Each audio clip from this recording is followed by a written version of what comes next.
Сәлем достар, мен бүгін сіздермен Whoopie Pie тортының рецептісімен бөлісемін. Ол үшін менің арнама тіркеліп, лайк басып, пікір қалдыруды ұмытпаңыздар. Ең алдымен сары майымыз және Қазақстан шоколатын микротолқынды пеште немесе су ваннасында ерітіп аламыз. Одан кейін ыдысымызға жұмыртқаларымызды жарып, үстіне шекерді аз-аздан сала отырып, жақсылап миксерлейміз. Аппақ көбік болғанша, көлемі 2-3 есе өскенше миксерлейміз. Шоколад және сары майымыз еріп болғаннан кейін бөлме температурасында суығанша күтеміз және жұмыртқалы массаның үстіне қосып миксерлейміз.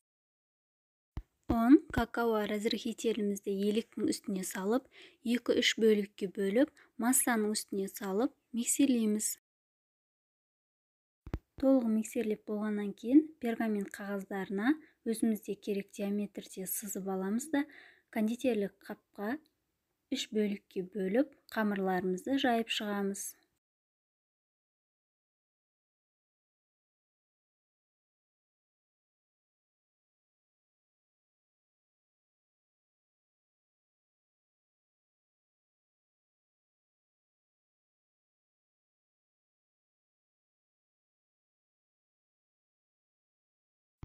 Мен 26 см диаметрде 3 бөлікке бөлдім. Сіздер 20 см қылып 4 қабат торт қылсаңыздар да өздеріңіз білесіздер.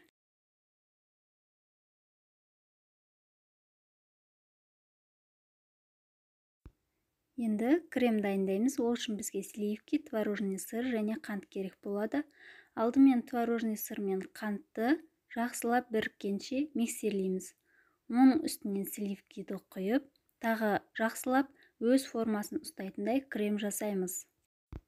Кремге әрдайым сапалы өнімдерді қолданыңыздар. Сливкидің 33%-дан жоғарысын және творожный сырдың да ең сапалысын таңдаңыздар.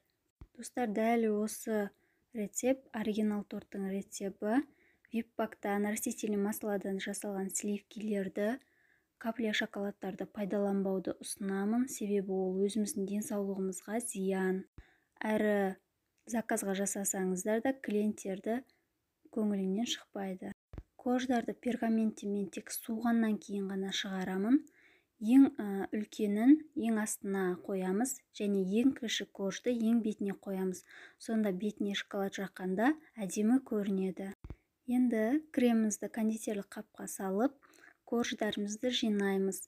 Ең үлкенін астына қойып, үстіне кремді шетіне шығарып, шариктер жасап, бір-бірінің үстіне жинаймыз. Кожды теріс қарат жинау керек, сонда тортымыздың беті тегіс болып шығады. Кождарды қойып болғаннан кейін үстін қатты баспаймыз, тек қана жай ғана шет-шетін басамыз.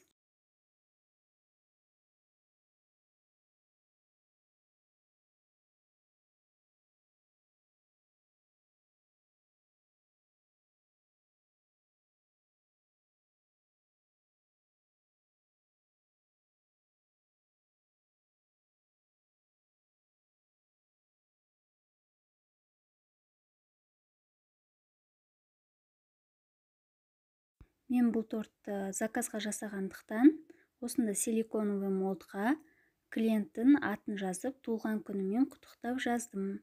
Ол үшін ақ шоколадты ыстық суға салып ерітеміз, кондитерлік қапшаға салып, одан кейін силиконовый молдтың үстіне керек әріптеріміздің үстіне жазып, тоңазытқышта 5 минут қатырып, одан кейін әріптерді ала берсек болады.